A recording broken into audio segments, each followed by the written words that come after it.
Monster Melee Beholder versus Adult White Dragon.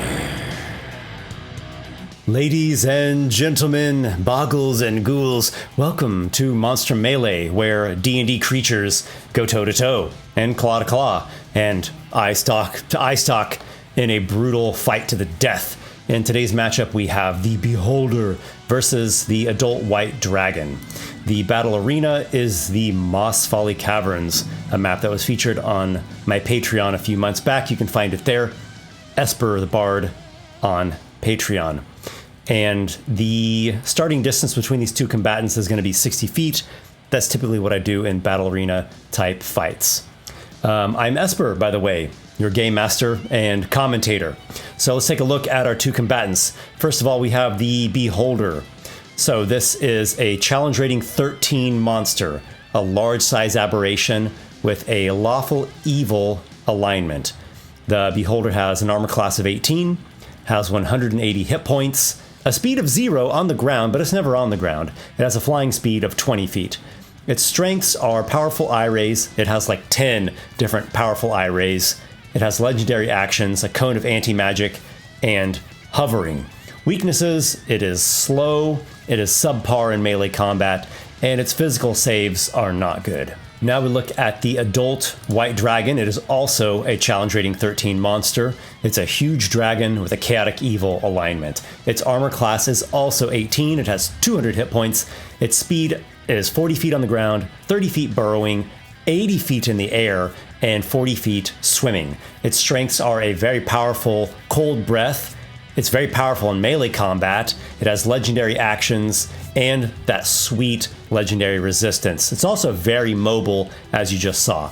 Weaknesses: I would say that it's below average on intelligence, and it has no ranged attacks. So the Beholder's typical tactic in a fight is to stay away from its enemies, to stay high up in the air, to stay up on higher ledges, or maybe to come in and out of cave tunnels or layer tunnels and stay away from its enemies. Unfortunately, the dragon is so mobile, that's going to be impossible. Really, its best bet, what it's hoping for, is to be able to knock off the dragon's legendary resistances early in the fight. It also wants to go first in initiative.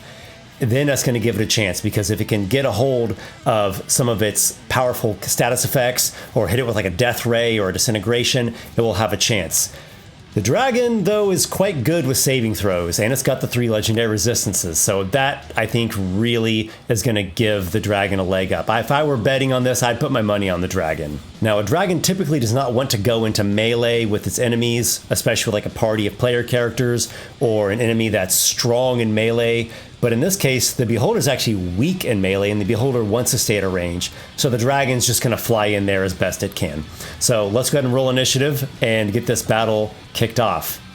The Beholder does pull off a win with a 19 initiative against the dragon's 7. So the Beholder will start by firing 3 eye rays. That's its action on its turn, and these eye rays are randomized. It's going to have its central eye shut. That's the cone of anti-magic, but unfortunately, that's not going to do anything here. That's amazing at shutting down enemy spellcasters or enemies with magic items, magic weapons, but the dragon doesn't use any of those things. So, the first eye ray is a 10. That is the death ray. The dragon makes a dexterity saving throw, just trying to avoid the death ray. It rolls a natural 1. Okay, already things are starting off as good as could be hoped for with the Beholder. The dragon's going to go ahead and use a legendary resistance that gives it an automatic success on its saving throw. So it goes from a nasty death ray to the face to avoiding it. The second eye ray, randomized. I got to re-roll duplicates. So another eye stalk shoots eye ray number 2, which is a paralyzation ray. The dragon rolls a con save, and it's got like a plus 11, I want to say, on the con save. It's plus 11. Okay, so it succeeds. And then the third eye ray is re-rolling duplicate again. Number 6, which is the telekinetic ray. The dragon makes a strength save. It's got a pretty good strength save. It rolls a natural 3, though. 3 plus 6 is 9. That is a failure. Does a dragon want to just go ahead and deal with the telekinesis holding it in place. Let's read it. Okay, so the telekinesis basically restrains the creature in a telekinetic grip, and the beholder can move the target 30 feet in any direction. But the dragon really wants to get in there and start dealing some damage, so it's going to go ahead and use another legendary resistance. So things have started off as good as the beholder could hope for. The beholder is then going to hover, floating back from that ledge 20 feet. At the end of the beholder's turn, the dragon takes a legendary action to use wing attack. There are no enemies, of course, in range to attack, but that does buffet it 40 feet ahead, half its speed ahead. Okay, now on to the dragon's turn. It's going to go ahead and just get into melee and unleash its devastating cold breath. That is 12 d8s of cold damage. 64, that was a really high roll. The beholder can make a dexterity save. If it succeeds, it takes half. It does not succeed. It takes all 64 points of cold damage. Oof. The beholder loses a big chunk of its hit points, goes down to 116. At the end of the dragon's turn, the beholder does a legendary action. It's a randomized eye ray, and we're looking at a 5. That is innervation. The dragon makes a constitution saving throw against this necromantic effect. It fails. It's just going to go ahead and deal with the damage. It's 8d8 necrotic. The dragon is looking at 30 damage. Not terrible. It goes down to 170. On to the beholder's turn. It is going to unleash its 3 eye rays. The first one is 8. That is the petrification ray. The dragon has a 24 con save, easily succeeds. The second eye ray, number 7, is the sleep ray. So wisdom saving throw on behalf of the dragon. It comes up with a 20 success. And the third and final eye ray is the, what was that one, the charm? No, so it's the paralysis, actually. Okay, but the dragon has a mighty con save. It's got like a plus 11, and a nat 20. No paralysis happening here. If the beholder moves, it's going to provoke an opportunity attack. Doesn't want to do any of that. The dragon, as a legendary action, at the end of the beholder's turn, makes a tail slap. The hefty tail slams against the cave wall, with the beholder narrowly avoiding it. The dragon's turn commences. We're going to check a recharge on the breath attack. Does not get the recharge, though it does have 3 attacks. Bite, claw, claw. Plus 11 to hit on these. Ooh, okay. There's a couple low rolls in there. We've got a 20 on the bite, 16 on first claw, 12 on second claw. The bite hits. I would say things are going really well for this beholder. This fight could easily swing in favor of this dragon. Like I said, I would bet on the dragon. The dragon only manages to deal 17 damage to the beholder this round. Beholder is down to double digits, though, 99 hit points. At the end of the dragon's turn, the beholder uses a legendary action for a randomized eye ray. It has the fear ray. I guess the dragon should have used a frightful presence before doing those attacks. The dragon's failing fear. Frightened for 1 minute. Okay, it'll go ahead and just take the frightened. It's bad, but it's not that bad. It could be worse. It wants to hold. It's going to hold on to 1 legendary resistance just in case there's something really nasty. So I forgot to do the dragon's frightful presence, which actually can happen at the beginning of that attack routine, which could frighten the beholder. Though I don't know that that's really going to matter. The beholder doesn't really want to go closer to the dragon. It's not going to be making attack roll. I'll go ahead and roll it just for kicks, just to keep with the spirit of things. The beholder has a pretty good wisdom save. 9 plus 7 is 16. Okay, so it succeeds on the frightful presence anyways. Okay, I just had to get that out of the way. So the dragon is frightened, and we go on to the beholder's turn. So frightened means the dragon cannot willingly move closer to the beholder, and it has disadvantage on attack rolls and ability checks, but not the saving throws. So the beholder will unleash the first eye ray. Number 2 is the paralyzing. This could be nasty. The dragon soundly succeeds. The second eye ray is 8. That's the petrification. Dragon makes a con save, gets a 27, quite succeeds, and the third and final eye ray. It's just hard to get these through. The dragon saves are really nice. Sleep ray, that's a wisdom save. Dragon has 6 plus 6 is a 12. Oh my. Wow. Sleep. I'm thinking it's going to do a legendary resistance to not get knocked unconscious. So the dragon has now used all 3 of its legendary resistances. The beholder is at almost half of its hit points. The dragon really just needs like 2 turns in which it deals a lot of damage to the beholder and it can take it down. But it is frightened. Does the beholder move away? Does it provoke the opportunity attack? I think it does, because the dragon cannot move closer to it on its turn. So the beholder takes an opportunity attack and it will float away 20 feet. The top attack comes as a 21. That does hit. It's 2d8 plus 6 bludgeoning. It's below half hit points now, but it does get away that bit. The dragon makes a recharge roll. I think it could stretch its neck around this corner here and do a breath attack, but it does not recharge. It cannot move closer.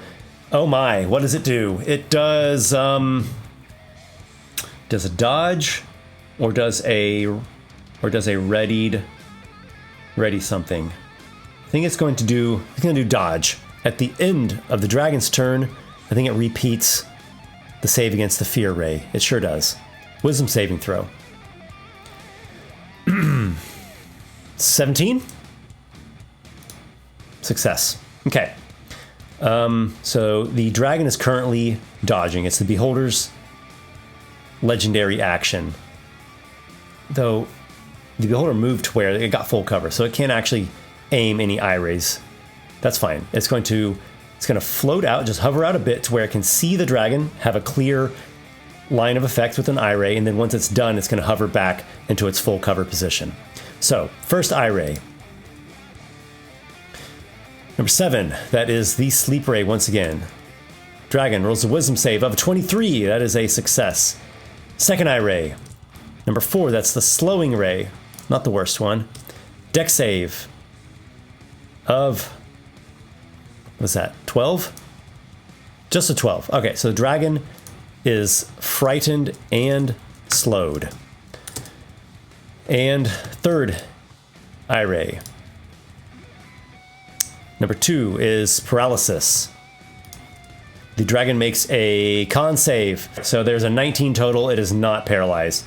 And the beholder floats back over there to get full cover. Again, I do think the dragon could reach its neck around this corner. Dragon necks are quite long. So, but it is frightened. That really, it wouldn't do that. It cannot willingly come closer. It's not going to move its head closer to the thing that it's terrified of. So, I forgot something. What did I forget to do? I forgot to re-roll the dragon's wisdom saving throw against frightened at the end of its last turn. Sorry, folks. I'm sorry, folks. We're just going to do a quick little retcon here. It rolled a nat 20. Okay, so the dragon actually is not frightened. Oh my. Okay, that's very important to roll those repeated saving throws. So the dragon actually can go ahead and do a legendary action here. It's going to wing attack to get itself into melee and then start its turn right there in melee. It will do a recharge on the cold breath. It recharges the cold breath and unleashes the fury, unleashes the storm. 12 d8s of frosty death. That is 65, another really high damage roll there. The beholder makes a dex save, comes up with only an 11. The beholder takes a massive blow, 65 damage, goes down to a mere 16. The dragon is slowed, so I guess its wing attack wouldn't have got it quite that far, but that's okay, because on its turn, it had enough speed to get up there close to the beholder. I should be using my effect icons to help me remember. I don't know why I'm not doing that. Okay, so the dragon makes a repeated save against the slowed at the end of its turn, fails that. Beholder does a legendary action at the end of the dragon's turn. Randomize eye ray. 8, petrification. It's really hoping for something. Basically, the beholder has 4 chances here. This legendary action plus the 3 eye rays on its turn. to cripple the dragon, to take it out. The dragon fails to save against the petrification ray. It begins turning to stone. It's not completely petrified, but it is restrained from partial petrification. At the end of its next turn, it's going to repeat that save, and if it fails again, it is fully petrified permanently. Now on to the Beholder's turn.